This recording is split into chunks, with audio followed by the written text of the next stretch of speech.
ஒன்று ராஜாக்களின் புஸ்தகம் 19வது அதிகாரம் அதனுடைய 7வது வசனத்தை வாசிக்க கேட்கலாம். ஒன்று ராஜாக்கள் 19:7. கர்த்தருடைய தூதன் திரும்ப 2ஆம் தரம் வந்து அவனை தட்டி எழுப்பி, எழுந்திரு, போஜனம் பண்ணு, நீ பண்ண வேண்டிய பிரயாணம் வெகு தூரம் என்றான். கைகளை உயர்த்தி ஹல்லேலூயா. இந்த நாளிலே பேசும்படி கர்த்தர் தந்த அருமையான வாக்குத்தத்தம் இதுதான். நீ பண்ண வேண்டிய பிரயாணம் வெகு தூரம். ஹல்லேலூயா. நீ பண்ண வேண்டிய பிரயாணம் வெகு தூரம். இந்த சம்பவம் நமக்கு நன்றாய் தெரிந்தது. பல முறை நம்முடைய சபையிலே நாம் தியானித்திருக்கிறோம். கிருபையினால ஏசபேல் எலியாவுக்கு நாள் குறிக்கிறாள். 2வது வசனத்திலே ஏசபேல் எலியாவின் இடத்திலே ஆள் அனுப்பி இப்படி சொல்லுகிறாள், அவர்களில் ஒவ்வொருவனுடைய பிராணனுக்கு செய்யப்பட்டது போல நான் நாளை இந்நேரத்தில் உன் பிராணனுக்காக செய்யாதே போனால் தேவர்கள் அதற்கு சரியாகவும் அதற்கு அதிகமாக எனக்கு செய்ய கடவர்கள் என்று ஆக்ரோஷமாக கோபத்தோடு ஆகாபுடைய மனைவியாக காணப்பட்ட ஏசபேல் நாள் குறித்து இந்த வார்த்தையை சொல்லி அனுப்புகிறார். நாளைக்கு இதே டைம்ல ஏசபேல் தன்னுடைய பிராணனை வாங்க நாள் குறித்து விட்டாள் என்பதை அறிந்ததும் 3வது வசனத்திலே சொல்லப்பட்டிருக்கிறது, தன் பிராணனை காக்க பெர்சபாவுக்கு புறப்பட்டு போனான். அவன் வனாந்திரத்தில் ஒரு நாள் பிரயாணம் போய் ஒரு சூரை செடியின் கீழ் உட்கார்ந்து தான் சாக வேண்டும் என்று கோரி, அது ஒரு ரிக்வெஸ்டா வைக்கிறார். போதும் கர்த்தாவே, என் ஆத்துமாவை எடுத்துக்கொள்ளும், நான் என் பிதாக்களை பார்க்கலாம் என்று சொல்லி ஒரு சூரை செடியின் கீழே படுத்து கொண்டு நித்திரை பண்ணினான். ரொம்ப ஆச்சரியமா இருக்கும். அவன் ஓடுனது எதற்கு? தன் பிராணனை காக்க. அவனுடைய விண்ணப்பம் என்ன? நம்ம ஓட்டத்துக்கும் நம்ம விண்ணப்பத்துக்கும் சம்பந்தமே இருக்காது. ஆமே, நீ எதுக்குப்பா ஓடுன? அது பிராணனை காக்க. உனக்கு என்ன செய்யணும் சொல்லு. என்ன கொல்லுங்க ஆண்டவரே. நம்முடைய ஓட்டத்துக்கும் நம்ம கேட்கறதுக்கும் சம்பந்தமே இருக்காது. அதனால எலியா நம்மை போல அவன் எப்படி வாழ்ந்துட்டு இருக்கிறான். ஆனா அவன் கேட்கறத பாரு. அவனுக்கு என்ன தேவை? ஆனா அவன் ஜெபத்தை பாரு.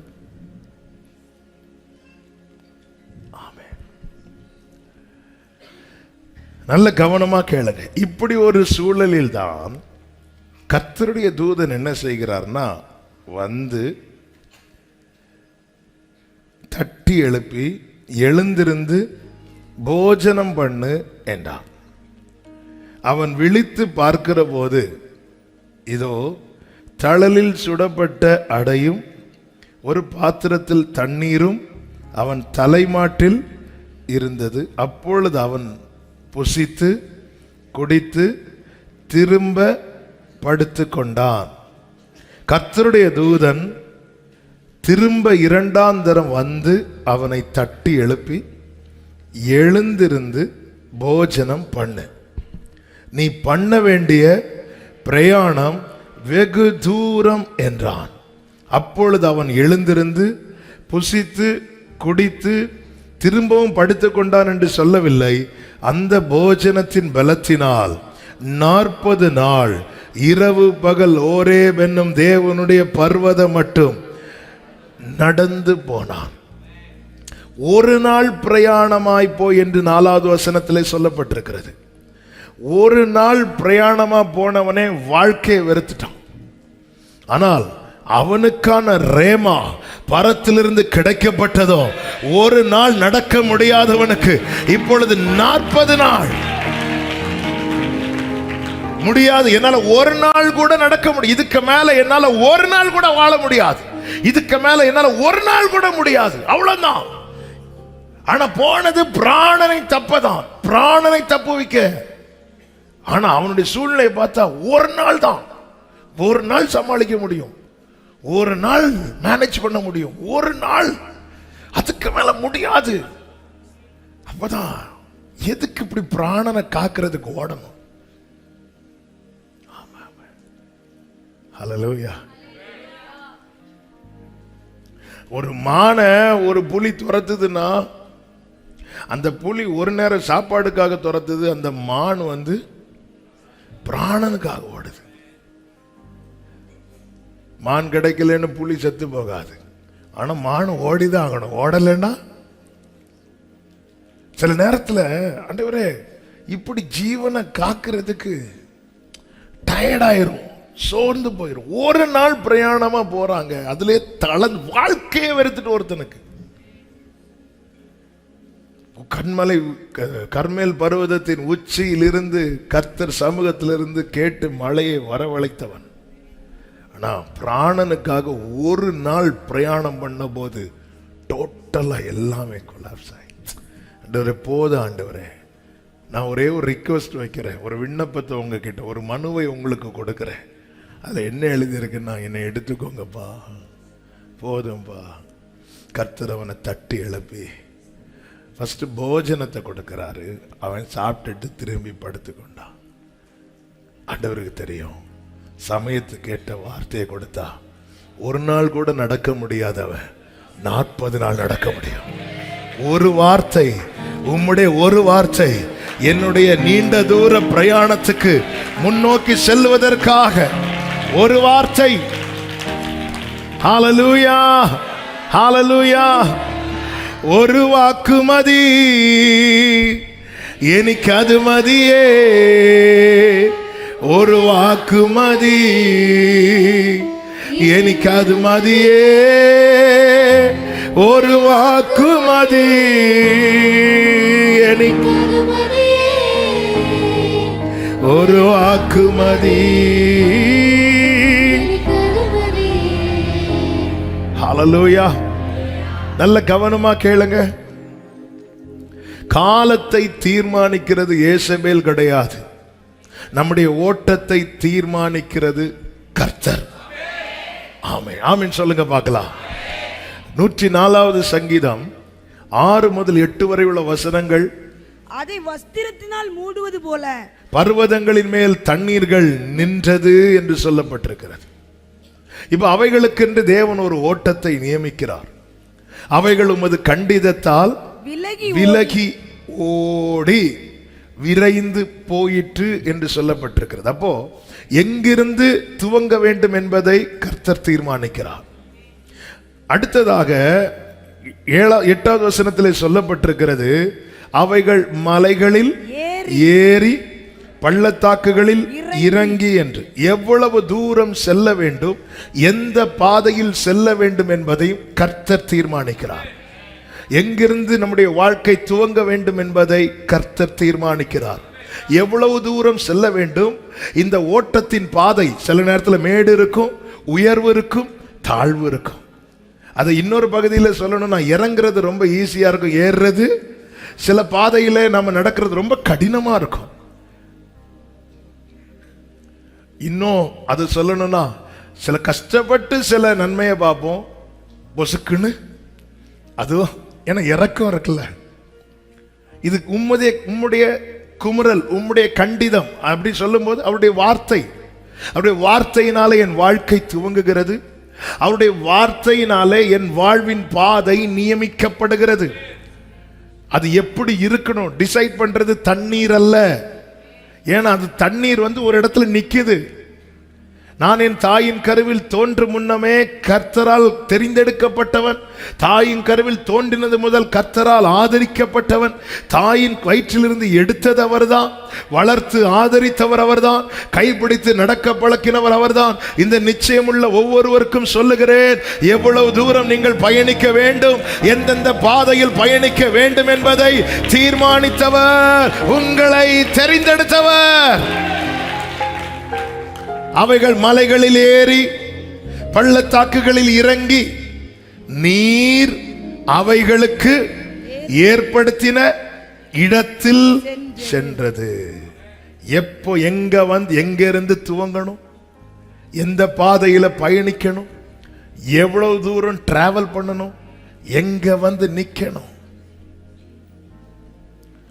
சர்வத்தையும் தீர்மானிக்கிறவர் எனக்கான ஓட்டத்தை ஏற்கனவே நியமித்து விட்டார்.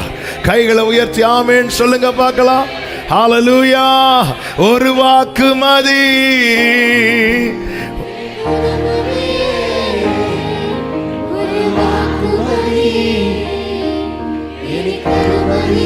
சத்தமாய் ஒரு வாக்கு மதி. கோரி ஷலபதுடர மகரபலர சந்தனலரே. என் காலம் முடிந்து போய்விடுமோ, அல்லது அவ்வளவுதான என் ஓட்டம், பயத்தோடு இந்த எலியாவை மாதிரி இந்த பிராணனுக்காக என்னெல்லாம் பாடுபட வேண்டி இருக்கிறது. ஆமென். வேதனையோடு புலம்பலோடு எதுக்கு இப்படி ஒரு வாழ்க்கை? யாருக்காக நான் வாழ்ந்து, இல்ல நான் உயிரோடு இருந்து என்ன பிரயோஜனம், எனக்கு இனி என்னதான் கிடைக்கும் என்ற கேள்வியோடு ஒருவேளை சில உள்ளங்கள் இங்க வந்திருக்கலாம். இதை கவனிக்கலாம். ஆமென். எனக்கு ரொம்ப ஆச்சரியம் என்ன அப்படின்னா, நிறைய செய்தி ஏற்கனவே எடுத்து வச்சாச்சு வாக்கு தத்தத்தை கொடுக்க. ஆனா ஒவ்வொரு நாளும் சில செய்தி அப்படி மாத்துவார் பாருங்க. ஆமென். யாருக்கோ இந்த வார்த்தை ஆண்டவர் நேச்சு இருதயத்தில் போட்டு இன்னைக்கு பேச வச்சிட்டு இருக்கிறாங்க. നീ പറഞ്ഞാൽ പാപം മാറും, നീ പറഞ്ഞാൽ യേശുവേ നീ പറഞ്ഞാൽ മാറാത്തതെന്തുള്ളൂ, യേശുവേ നീ പറഞ്ഞാൽ ഒരു വാക്ക് മതി, ഒരു വാക്ക് മതി.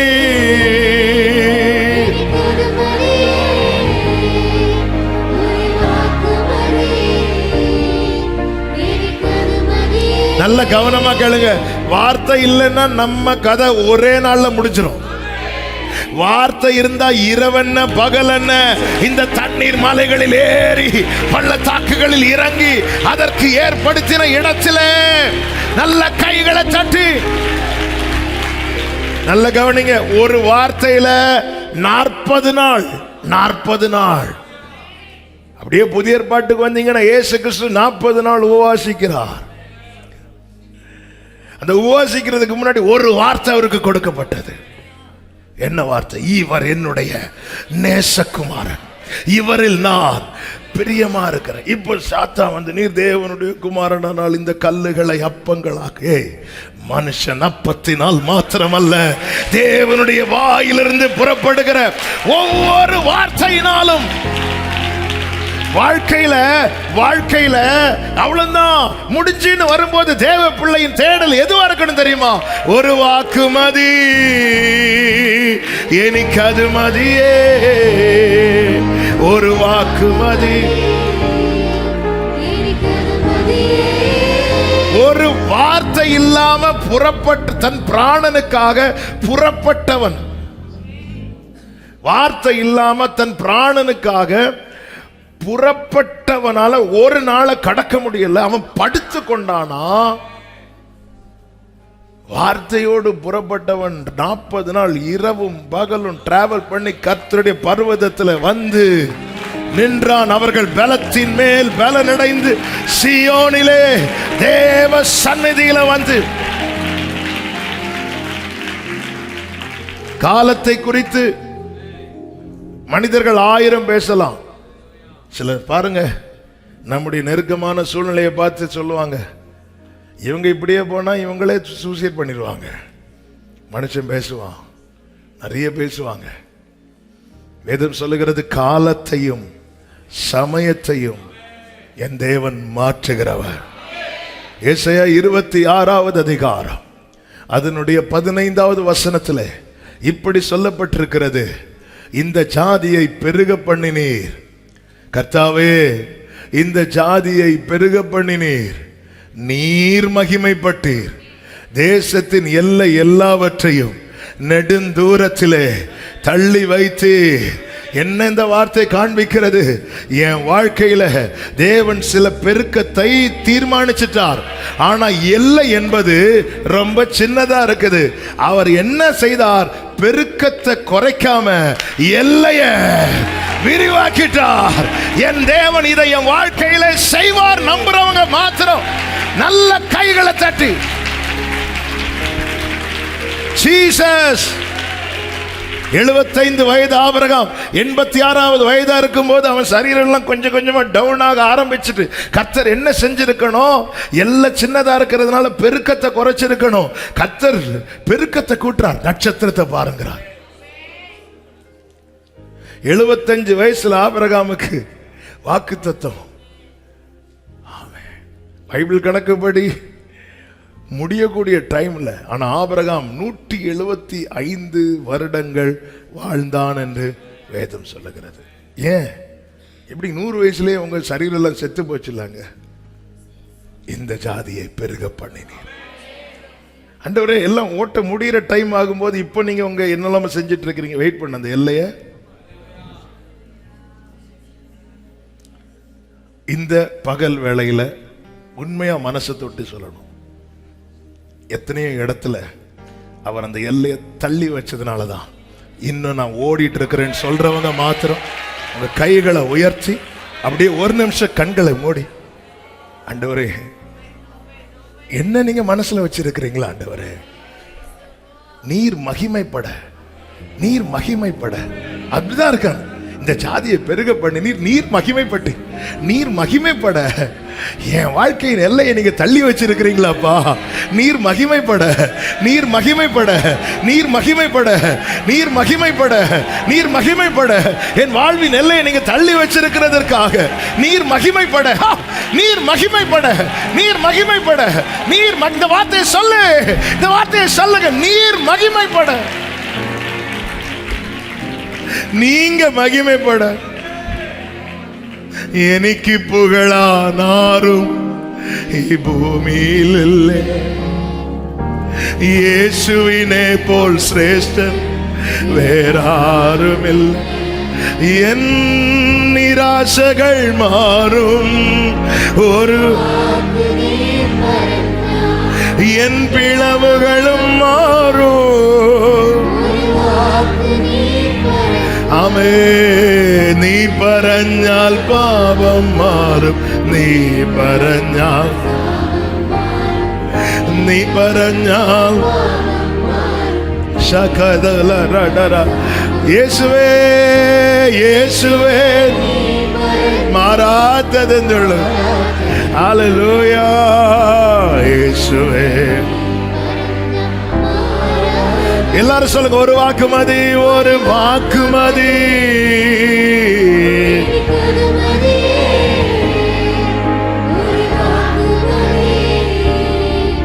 എനിക്കത് മതിയേ.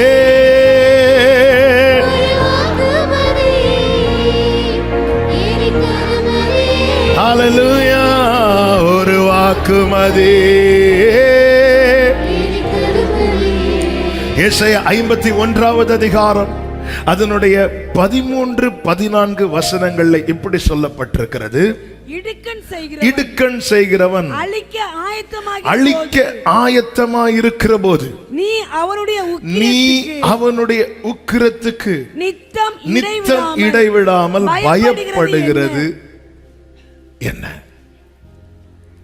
இடுக்கண் செய்கிறவன், உனக்கு தீங்கு செய்யணும்னு நினைக்கிறவன், உன் கதையை முடிக்கணும்னு நினைக்கிறவன், உன்னை அழிக்க ஆயத்தமாகிற போது நீ அவனுடைய உக்கிரத்துக்கு நித்தம் இடைவிடாமல் பயப்படுகிறது என்ன?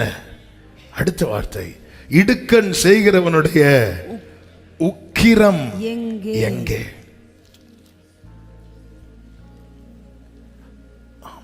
ஆண்டவர் ரொம்ப நாளா நினைச்சிட்டு இருக்கால, எங்க அது உன்னை எந்த விதத்துல பாதிச்சது? அடுத்த வார்த்தையில சொல்லப்பட்டிருக்கிறது, ஆமென், சிறைப்பட்டு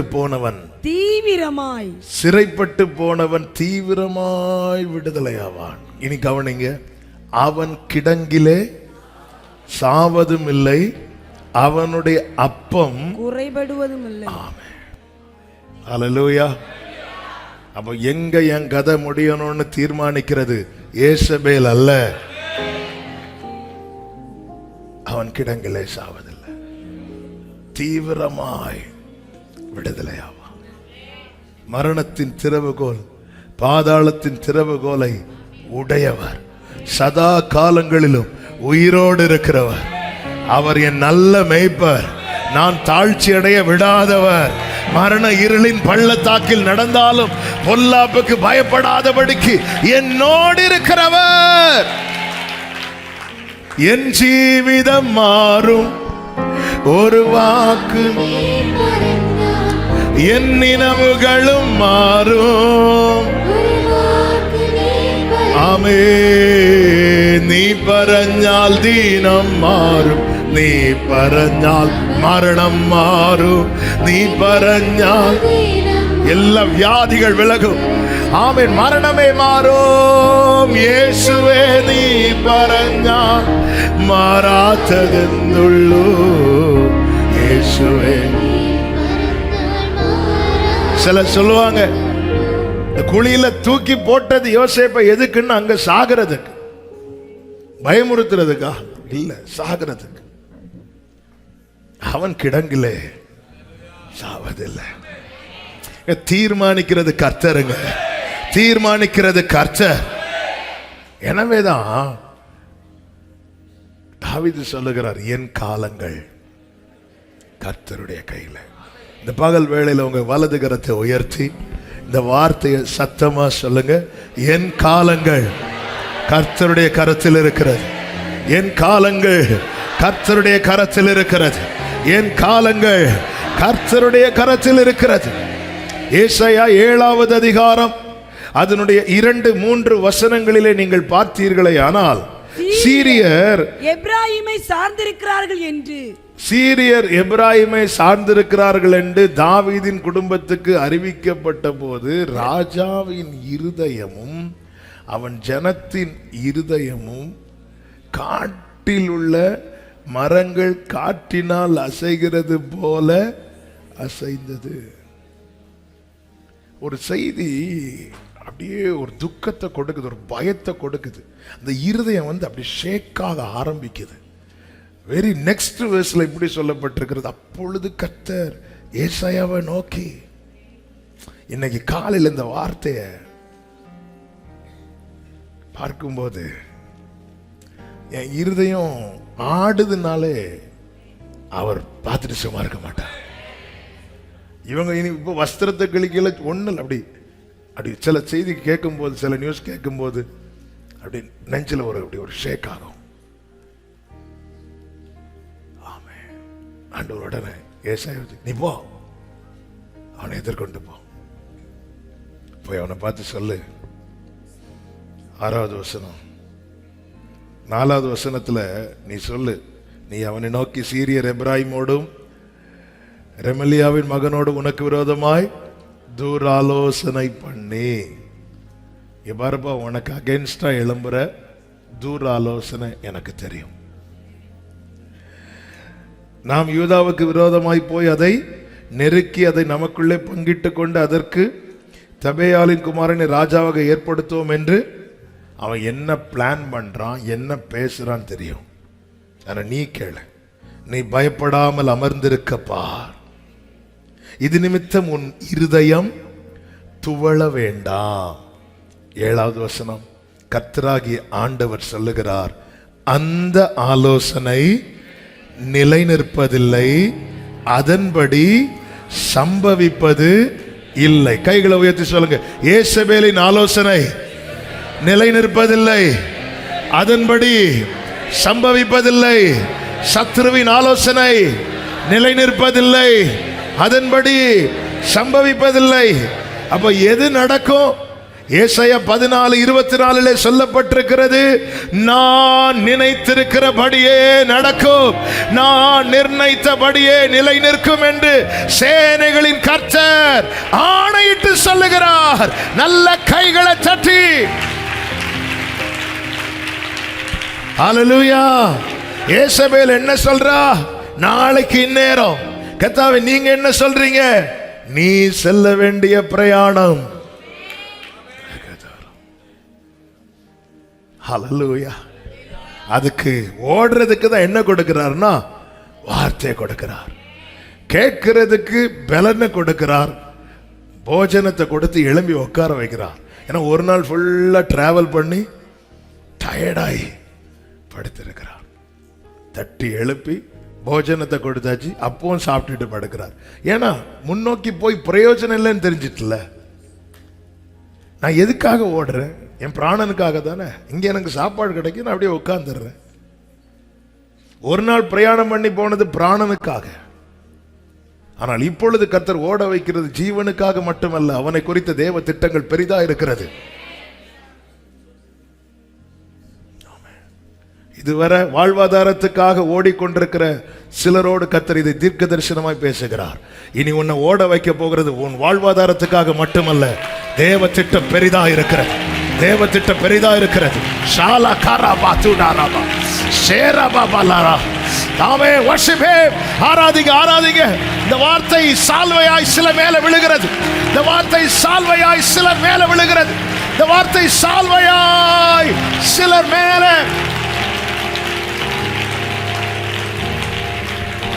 ஜீசஸ் ஒரு வாக்கு மதி, எனக்கு அது மதியே.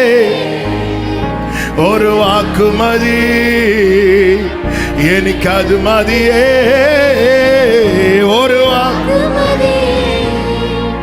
ஒரு அலமதுடரப சந்தரலர கதடலரே மமரபலரா செபபலரா.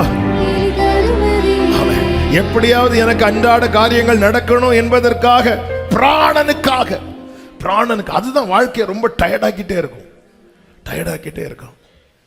ஆமே. இதெல்லாம் பாருங்க, காலையில இருந்து காலையில 3 மணிக்கு எழும்பி இரவு 12 மணிக்கு வீட்டுக்கு வந்து திருப்பி ஒரு 2 மணிக்கு தூங்கிட்டு திருப்பி போறவங்க உண்டு. அதெல்லாம் கேட்கும் போது நம்முடைய நெஞ்செல்லாம் அப்படி ஓட்டையும்.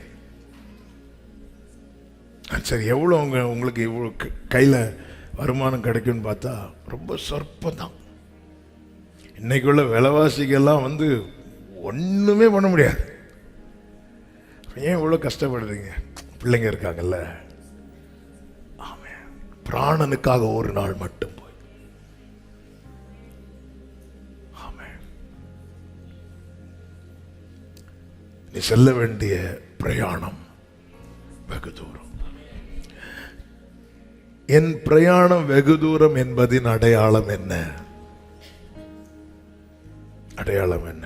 ஒன்று, கர்த்தர் மறைத்து வைக்கிறார். 1 ராஜாக்கள் 17வது அதிகாரம் 2வது வசனத்துல கர்த்தர் எலியாட்ட சொல்றார். 3வது வசனத்துல, நீ போய் நீ இவ்விடத்து யோர்தானுக்கு நேராயிருக்கிற கேரி தாற்றண்டையில் ஒளித்துக் கொண்டிரு. 18:1 சொல்றார், நீ போய் அவனுக்கு காண்பி. அப்போ ஆண்டவர் 3 வருஷம் மறைச்சு வைக்கிறார். ஏன் மறைச்சு வைக்கிறார் அப்படின்னா, நமக்கு தெரியும் இந்த மழை ஏன் இப்போ பெய்யல, எலியா சொன்னதுனால. அப்போ ராஜாவுக்கு ஃபுல் கோபம் யார் மேல வரும்? ஒருத்தங்களால நமக்கு ஒரு பிரச்சனைன்னா, அந்த பிரச்சனையினால் நமக்கு ஒரு வேதனை வரும்போது, அந்த வேதனை நம்ம அழுத்த அழுத்த அழுத்த நமக்கு கோபம் யார் மேல வந்துட்டு இருக்கும்? அந்த பிரச்சனைக்கு, அந்த வேதனைக்கு யார் காரணம்? அப்படியே ஒரு பார்வை பாபம் பாருங்க. நீ ஒளித்தரு, மறைச்சு வைக்கிறார். ஹல்லேலூயா. நான் செல்ல வேண்டிய பிரயாணம் வெகு தூரம் என்பதின் அடையாளம் என்ன தெரியும்? தீங்கு நாளிலே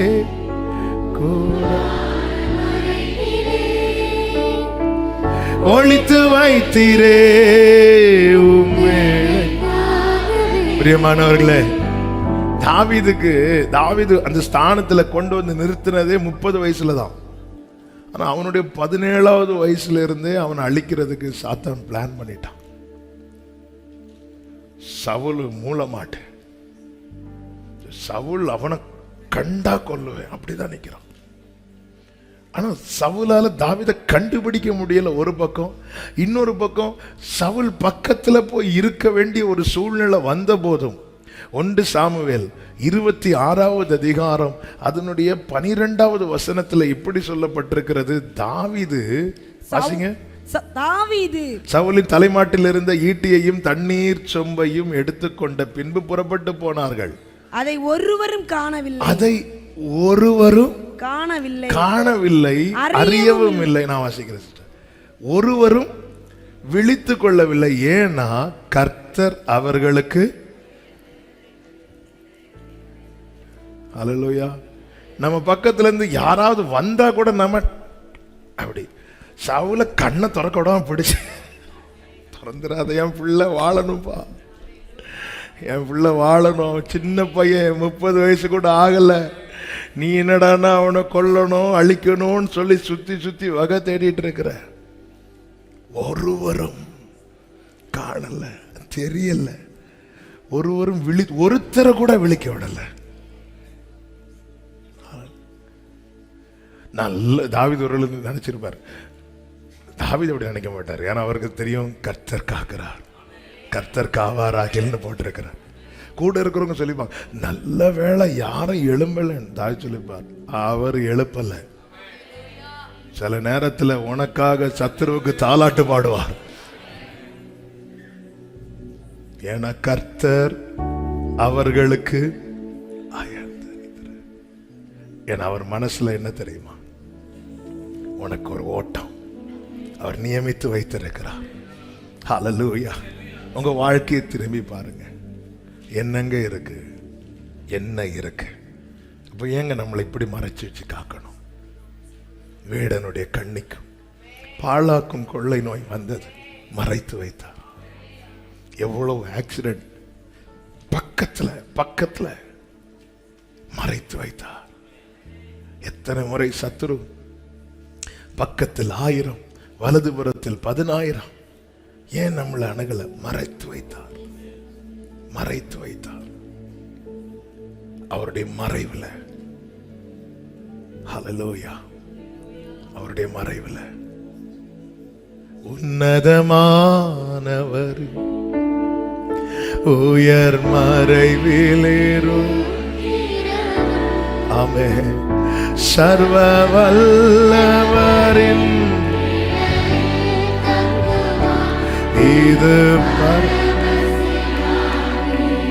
இது ஸ்லாக்கியம், இது பாக்கியம். சர்வ வல்லவர்.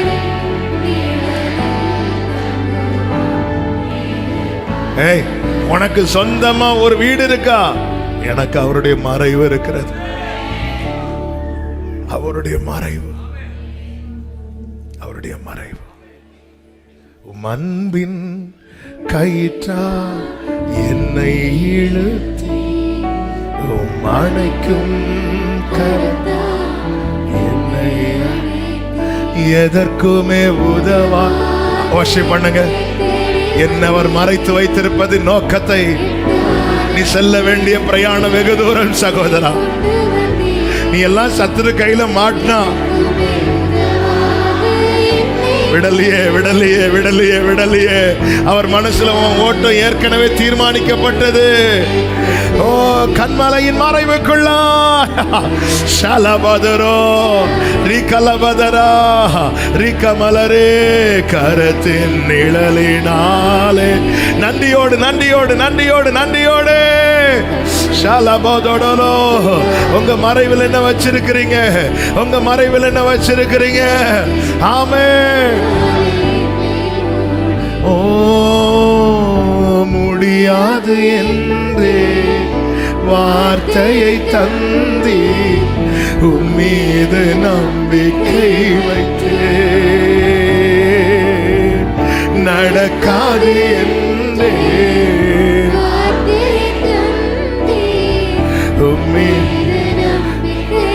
காத்திருக்கிறவங்க சொல்லுங்க, ஏற்ற காலத்தில் நிறைவேற்றி காண்பிப்பீர். ஏற்ற காலத்தில் நிறைவேற்றி காண்பிப்பீர். உந்தனின் என்னை நீர் நிறுத்துவீர் பாடுங்க. நிறுத்துவீரே.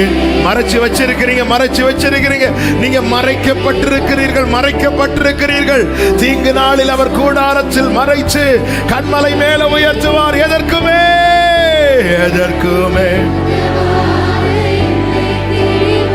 ஓடரபா சந்தரபா லகதரபா ரீகடரா லரா லரா தரா லரா தடரே லரே சந்தரலரே.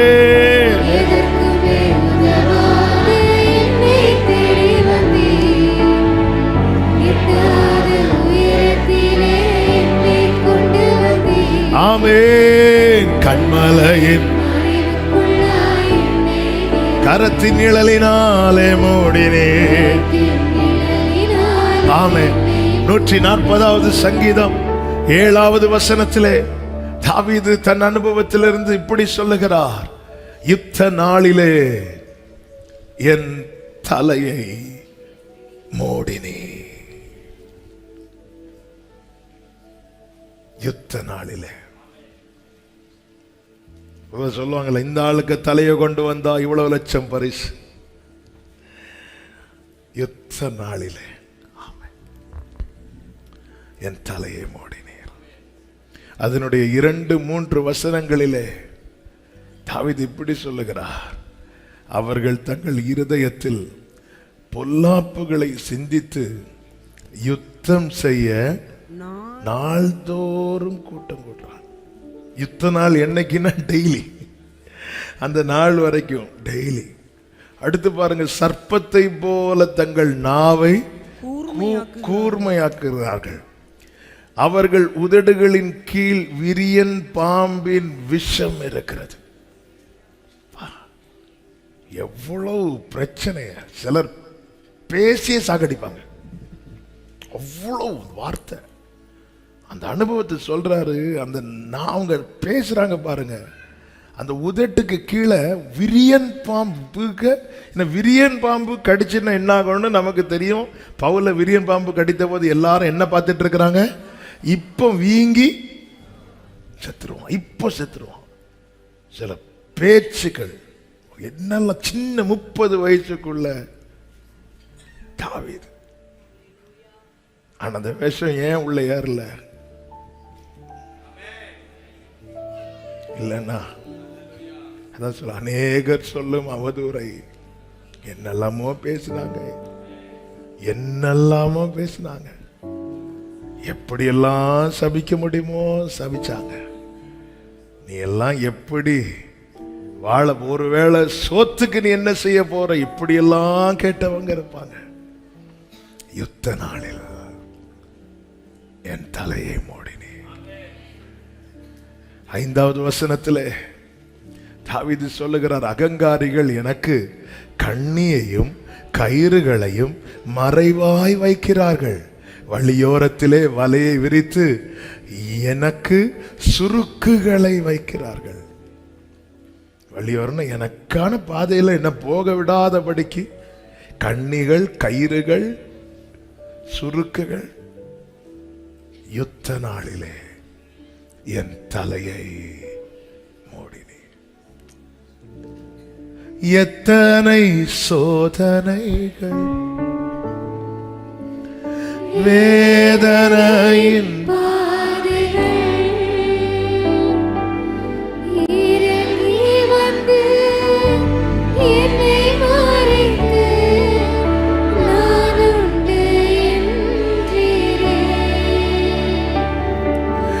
எத்தனை சோதனைகள்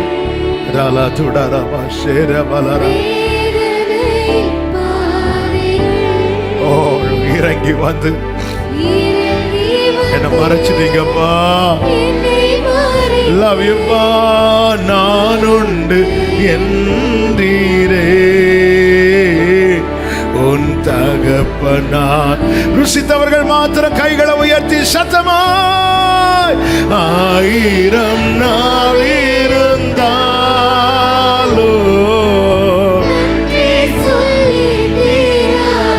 ஆமென், வாழ்நாளெல்லாம் வார்த்தைகளும் போதாதே, நான் உள்ளளவோ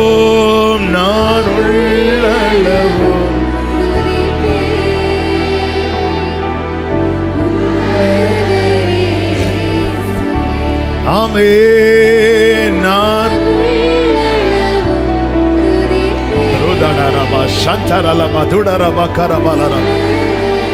நம் பிரயாணம் வெகு தூரம் என்பதின் அடையாளம் என்ன? கர்த்தர் நம்மை மறைத்து வைக்கிறார், மறைத்து வைக்கிறார்.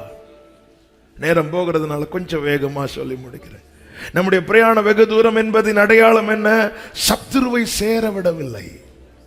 இந்த யேசபேல் அதுக்கப்புறம் எலியா கிட்ட சேரவே விடல, நெருங்க விடல, சேர விடல. எகிப்திலிருந்து புறப்பட்ட இஸ்ரவேல் ஜனங்கள் எகிப்திலிருந்து வெளியே வராங்க. அவர்களை பிடிக்கும்படிக்கு பார்வோன் தன் சேனைகளை அழைத்து கொண்டு வருகிறான். வேதம் சொல்லுகிறது, முன்னாக இருந்த மேகஸ்தம்பம், யாத்திராகம் 14:20 முன்னாக இருந்த மேகஸ்தம்பம் விலகி பின்னாக வந்து அவர்கள் எகிப்தின் சேனை, அது என்ன செய்தான்? இஸ்ரவேலின் சேனையையும் எகிப்தியரின் சேனையையும் ராம் முழுதும் ஒன்றோடொன்று சேராதபடிக்கு. ஏன் சேர விடலன்னா, செல்ல வேண்டிய பிரயாணம் வெகு தூரம்.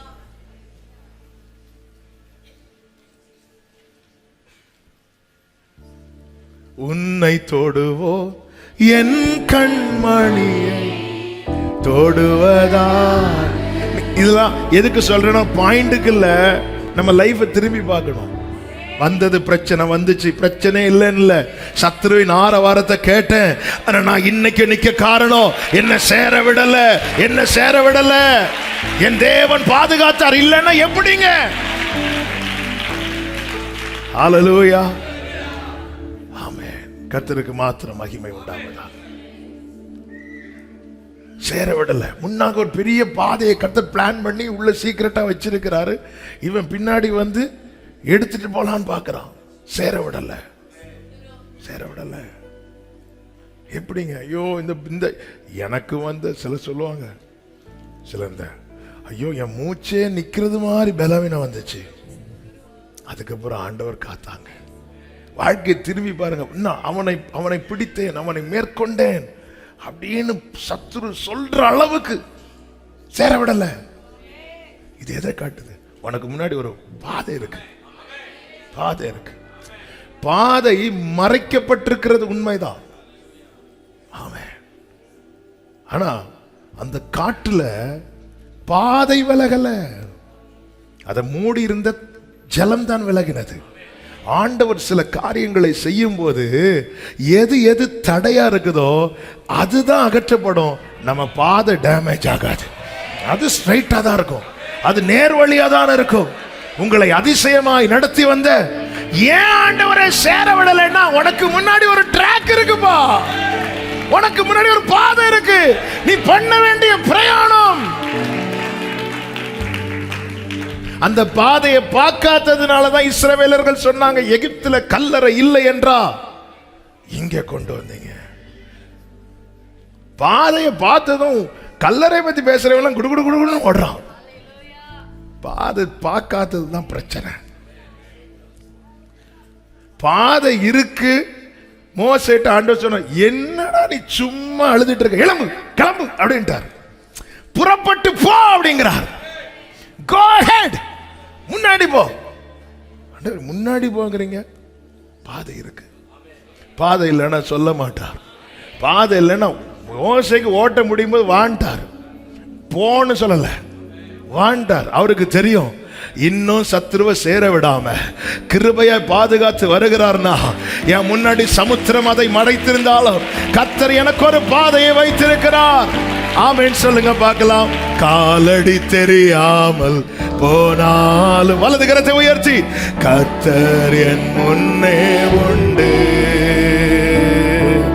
காலடி தெரியாமல் ஜீசஸ், கர்த்தர் என் சமுத்திரம் ஒதுக்கி, சமுத்திரம் ஒதுக்கி வழிகாட்டுவார். நம்பி நான் முன் செல்லுவேன். சமுத்திரம் ஆமே நம்பினா. ஒரே சத்தமா இயேசுவை, இயேசுவை நம்புவே, நாளெல்லாம் நான் பின் பின்பற்றுவேன், என்னை அவரிடம் வெட்கப்பட்டு போக மாட்டேன். ஆமென். இயேசுவை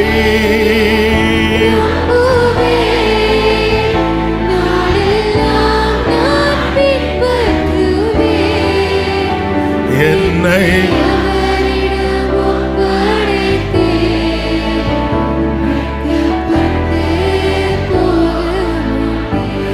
செல்ல வேண்டிய பிரயாணம் வெகு தூரம் என்பதின் அடுத்த அடையாளம் என்ன தெரியுமா?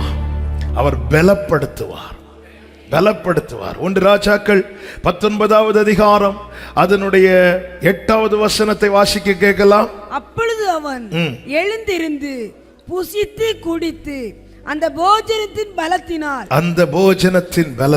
40 நாள் இரவு பகல் ஓரப்பெண்ணும் போஜனத்தின் பலத்தை கொடுக்கிறார், பலத்தை கொடுக்கிறார், பலத்தை கொடுக்கிறார்.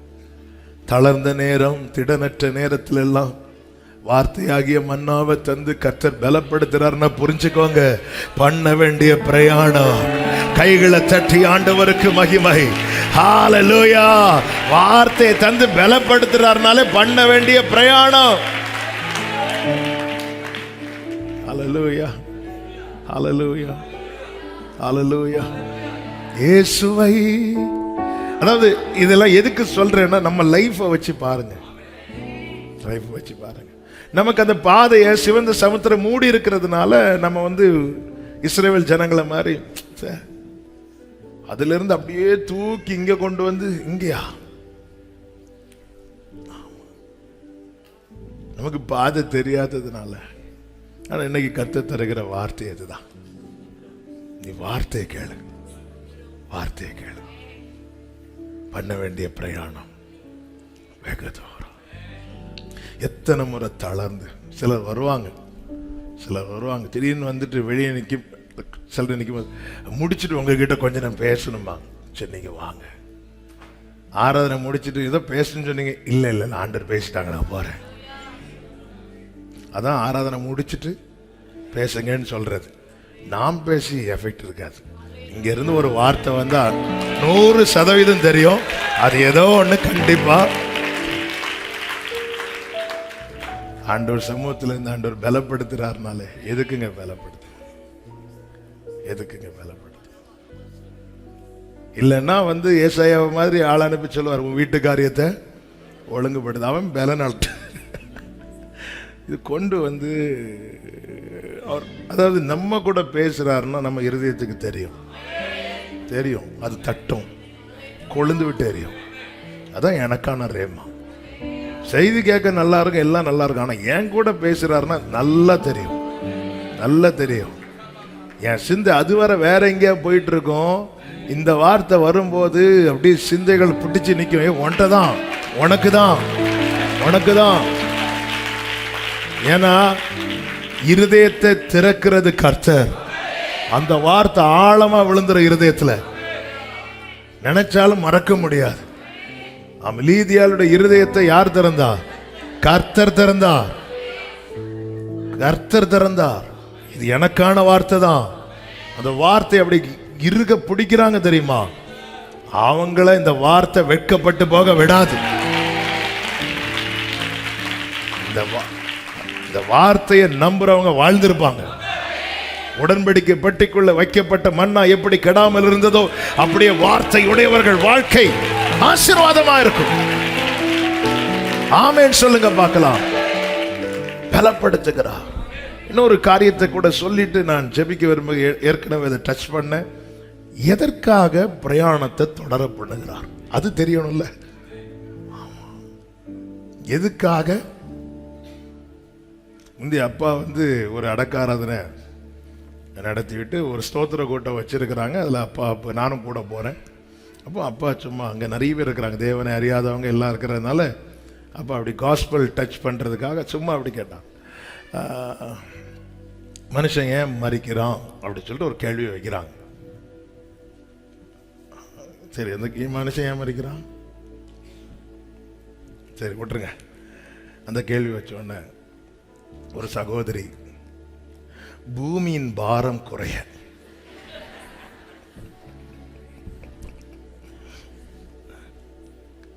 நம்மகிட்ட நிறைய பேர் சிலர்கிட்ட சொல்லுவாங்க, நீ எதுக்கு இப்படி பாரமா இருக்க எல்லாருக்கும். அப்ப அதே மாதிரி எதுக்கு பிரயாணம் தொடரணும்? ஆண்டவரே, பிரயாணம் நீ இவ்வளவு நாள் வாழ்ந்து என்ன சாதித்த? எதுக்கு பிரயாணம் தொடரணும்? முதல் காரியம், என் மேல போடப்பட்ட வாக்கு தத்துவம் இன்னும் நிறைவேறணும்.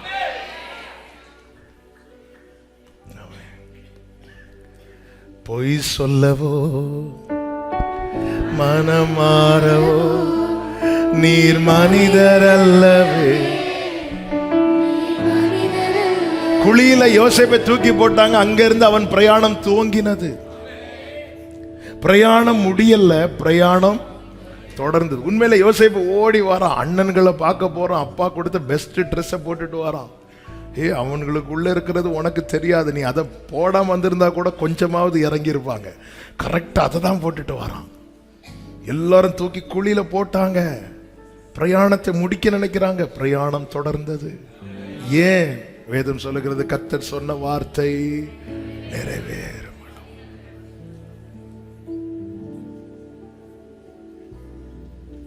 என் ஓட்டத்தில் ஆமென் நேசித்தவர். ஆமென் ஆமென் ஆமென். நல்ல உற்சாகமா இருக்கிறீங்க. கர்த்தர் உங்களை ஆசீர்வதிப்பார். அப்படி சாயங்காலம் வரல போயிடலான்னு தான் நினைக்கிறேன். ஆமென். லூக்கா 2வது அதிகாரம் 26வது வசனத்தில் சொல்லப்பட்டிருக்கிறது. ஆமென். கர்த்தராகிய கிறிஸ்துவை காணும் முன், லூக்கா 2:26, கர்த்தருடைய கிறிஸ்துவை நீ காணும் முன்னே மரணமடைய மாட்டாய் என்று பரிசுத்த ஆவியினாலே அவனுக்கு உனக்கு கொடுக்கப்பட்டதை நீ காணும் முன்னமே மரணம் அடைய மாட்டாய். ஏன்னா வார்த்தை கொடுத்தவர் யாரு? பரிசுத்த ஆவியானவர். அதனாலதான் வேதத்தில் சொல்லப்பட்டிருக்கு, நான் உன் வாயிலை என் வார்த்தையை அருளி என் கரத்தின் நிழலினாலே உன்னை. வார்த்தை யார் மேல இருக்கோ அவங்க மேல பாதுகாப்பு இருக்கு. வார்த்தை நிறைவேறும், வார்த்தை நிறைவேறும். இரண்டாவது, எதுக்காக தேவன் பிரயாணத்தை தொடர பண்ணுகிறார் தெரியுமா? தேவனுடைய காரியத்துக்காக. தேவனுடைய காரியத்துக்காக. இந்த எலியாவை கர்மேல் பர்வதத்தில் வரவழைத்து கர்த்தர் சொல்லுகிறார் 15வது வசனத்துல, 1 ராஜாக்கள் 19:15, அப்பொழுது கர்த்தர் அவனை பார்த்து, நீ தமஸ்குவுக்கு வழியாய் வனாந்திரத்துக்கு திரும்பி போய் ஆசகேலை சீரியாவின் ராஜாவாக அபிஷேகம் பண்ணு, எலிசாவை அபிஷேகம் பண்ணு.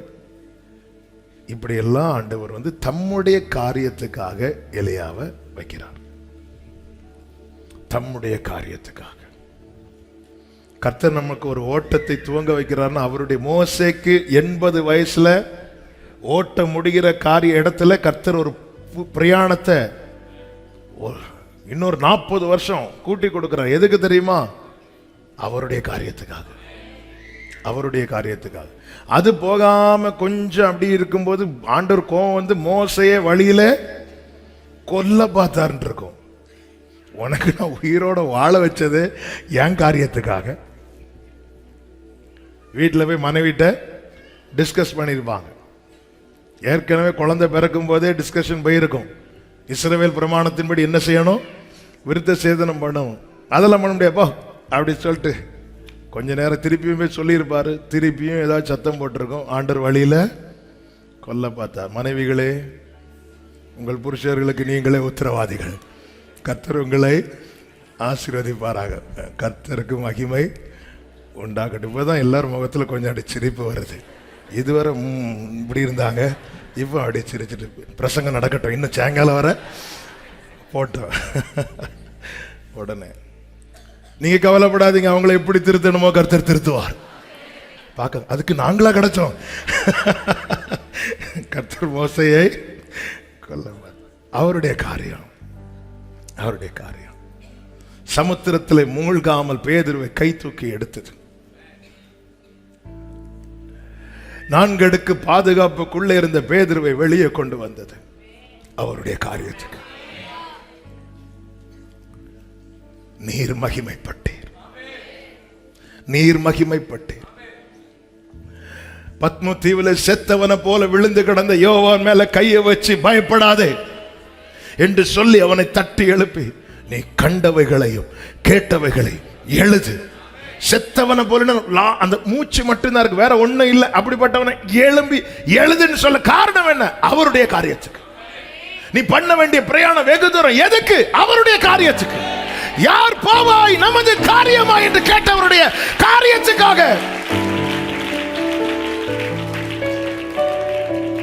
ஓடுகிறேனா என் இயேசுவுக்காய், ஆமென். ஓடுகிறேன் என் இயேசுவுக்காய். கைகளை அசைத்து ஹல்லேலூயா, ஹல்லேலூயா, ஹல்லேலூயா, ஆமென்.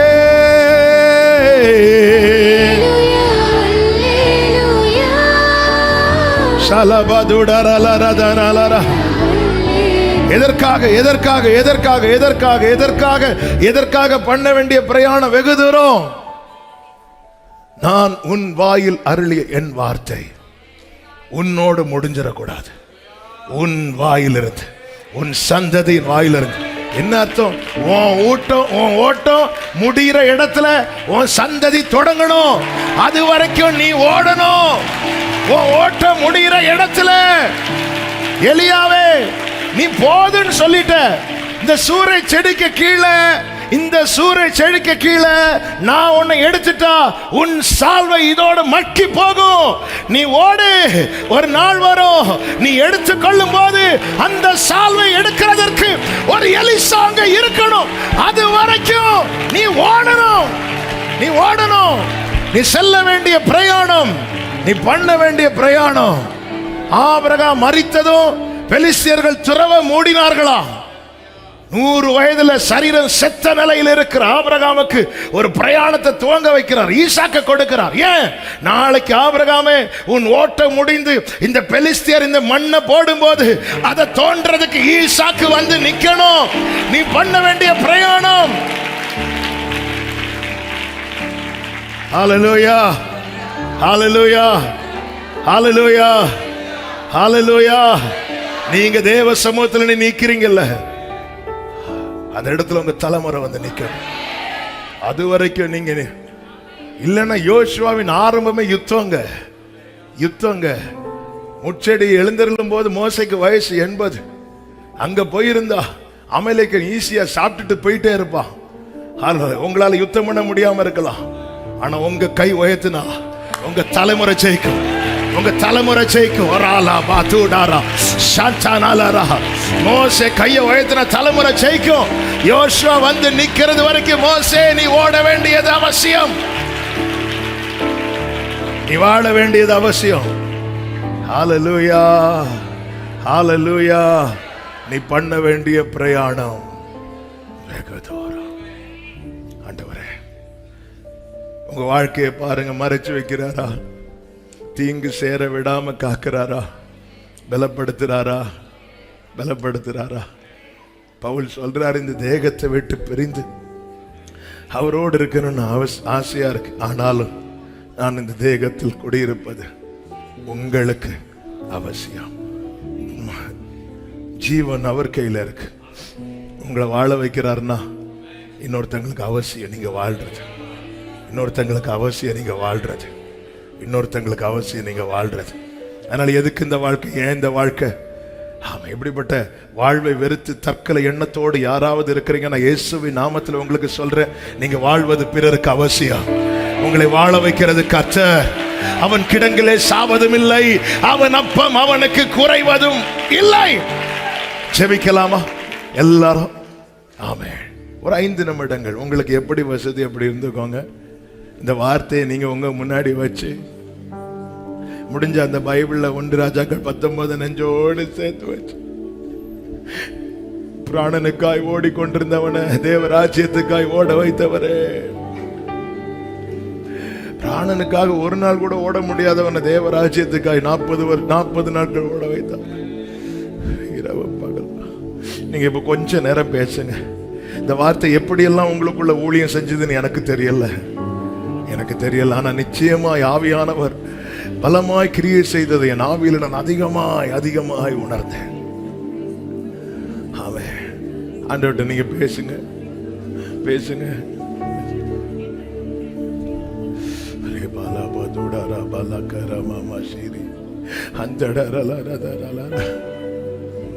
இனி நான் வாழ்ந்து என்னத்திற்கு? கர்த்தர் சொல்ற, நீ வாழ்வது அவசியம். என் ஓட்டம் தொடருமா? எப்படி நான் அறிய? கர்த்தர் உன்னை மறைக்கிறா, கர்த்தர் தீங்குக்கு உன்னை விளக்குகிறா, கர்த்தர் உன்னை பலப்படுத்துகிற உன் வாழ்க்கையில தேவன் நிறைவேற்ற வேண்டிய காரியங்கள் இருக்கிறது.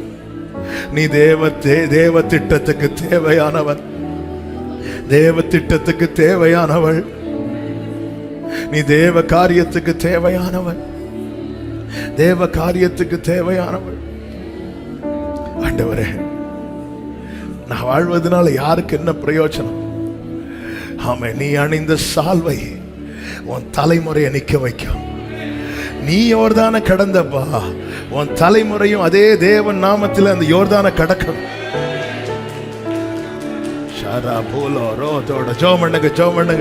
கர்த்தர்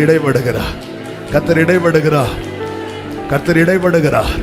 இந்த வார்த்தை என்கிற சால்வையை ஒவ்வொருவர் மேல, ஓ ரீபா லா சூடாரா, வார்த்தை என்னும் சால்வை உங்க மேல விழுவதாக விழுவதாக விழுவதாக விழுவதாக விழுவதாக விழுவதாக விழுவதாக விழுவதாக விழுவதாக வார்த்தை என்னும் சால்வை. ஓ, சூறை செடிக்கு கீழே இந்த சால்வை மட்கக்கூடாது. சூறை செடிக்கு கீழே இந்த சால்வை நாசமாயிடக்கூடாது. எழுந்து புறப்படு. நீ பண்ண வேண்டிய பிரயாணம், நீ பண்ண வேண்டிய பிரயாணம் வெகு தூரம், வெகு தூரம், வெகு தூரம், வெகு தூரம். ஊரா லபா சூடா ரபா ஷேரபல கதரா ரீமலபதடரபா. ஜோமண்ணுங்க. அநேகர் ஜோம் பண்ணிட்டு இருக்கிறீங்க. மனம் திறந்து பேசுங்க ஆண்டவர்ட்ட. கர்த்தர் கிரியை செய்வாராக, கர்த்தர் கிரியை செய்வாராக. உன்னோடு போராடினவர்களை தேடியும் காணாதிருப்பாய் என்று சொன்னவர், உன்னோடு யுத்தம் பண்ணினவர்கள் ஒன்றுமில்லாமல் இல் பொருள் ஆவார்கள் என்று சொன்னவர் இதோ இந்த நாளில் உன்னோடு பேசுகிறார். நீ பண்ண வேண்டிய பிரயாணம், நீ பண்ண வேண்டிய பிரயாணம் வெகு தூரம். Thank you Jesus, thank you Jesus. எത്ര நல்லவன் മതിയായവൻ എന്നെ കരുതുന്ന കർത്തനവൻ. ആമേൻ. പാടുക. ശലമധുരാ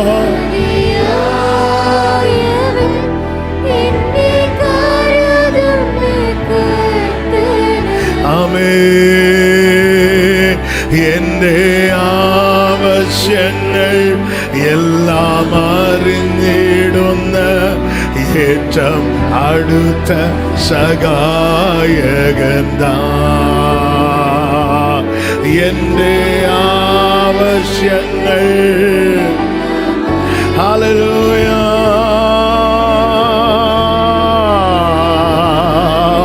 മനോവേദന പല ശോധന,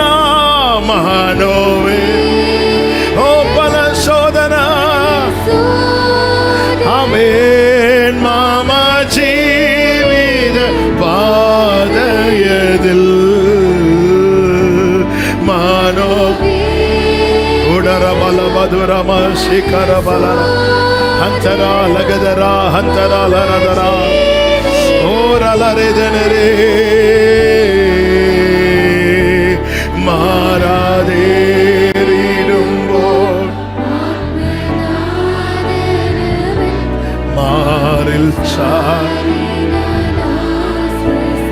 ரெண்டு கைகளை அப்படியே வானத்துக்கு நேராக உயர்த்தி, என் பாதையை நீர் நியமித்திருக்கிறேன், என்னை நீர் வாழ வைக்கிறேன். எந்த ஓட்டம் ஜெயத்தோடு முடியும். எந்த ஓட்டம் ஜெயத்தோடு முடியும். இயேசபேல் நினைத்தது போலல்ல, ஆகாப் நினைத்தது போலல்ல. கர்த்தர் நிர்ணயித்தபடியே, கர்த்தர் நினைத்தபடியே. நல்ல கைகளை தட்டி ஆமென், ஆமென். சபையே கேள், சரமே கேள். நீ பண்ண வேண்டிய பிரயாணம் வெகு தூரம். தேவ திட்டத்துக்கு நீ தேவை, தேவ காரியத்துக்கு நீ தேவை. ஆமென், ஆமென். நல்ல தகப்பனே, இரக்கமுள்ள பிதாவே, நன்றி செலுத்துகிறோம். கிருபையாய் உங்க சமூகத்துல கொண்டு வந்து பாட, துதிக்க, ஆராதிக்க, ஜெபிக்க வைத்த தயவுக்காய் நன்றி. விசேஷமா எங்களோடு இடைப்பட்டீர், பேசினீர். எஸ் லார்ட், நீர் மறைக்கிறீர், சத்துருவை சேர விடாமல் நீர் காக்கிறீர். ஆண்டவர், நீங்க கொண்டு செல்றீங்க. ஆண்டவர், எங்களுக்கு முன்பதாக ஓட்டத்தை நிர்ணயித்திருப்பது நீர். வேண்டிய பலனை தந்து இம்மட்டு நடத்துகிறீர். தொடர்ந்து நடத்துங்கப்பா. பிராணனுக்காக மட்டுமில்லாமல் தேவ காரியத்துக்காக என்கிற உணர்வோடு கர்த்தர் எங்களை முன்னிறுத்தி நடத்துவீராக. நீர் முன்னின்று எங்களை நடத்துவீராக. ஒவ்வொருடைய வாழ்க்கையும் அர்த்தமுள்ளதாய், அநேக எலிசாக்களை உருவாக்குகிறதாய், அநேகருக்கு பிரயோஜனமானதாய் காணப்படுவதாக என்று இயேசுவின் நாமத்தில் வாழ்த்துகிறேன். அப்படியே செய்யும். நாமத்தை மகிமைப்படுத்தும். கன, மகிமை, துதி, ஸ்தோத்திரம் எல்லாமே ஒருவருக்கே செலுத்துகிறோம். இரட்சகர் இயேசு கிறிஸ்துவின் நாமத்தில் பிதாவே, ஆமென். சேர்ந்து சத்தமாய் சொல்லுவோம். என் ஆத்துமாவே கர்த்தரை ஸ்தோத்திரி, என் ஆத்துமாவே கர்த்தரை ஸ்தோத்திரி. கர்த்தர் செய்த சகல உபகாரங்களை மறவாதே. ஆமென். நம்முடைய கர்த்தராகிய இயேசு கிறிஸ்துவின் கிருபையும், பிதாவாகிய தேவனுடைய அன்பும், பரிசுத்த ஆவியானவருடைய ஐக்கியமும், சிநேகமும், பாதுகாவலும் நம் அனைவரோடும், எல்லா பரிசுத்தவான்களோடும் கர்த்தருடைய வருகை மட்டும் தங்கியிருப்பதாக. ஆமென். ஹல்லேலூயா. God bless you. கர்த்தர் உங்களை ஆசீர்வதிப்பாராக. ஆமென்.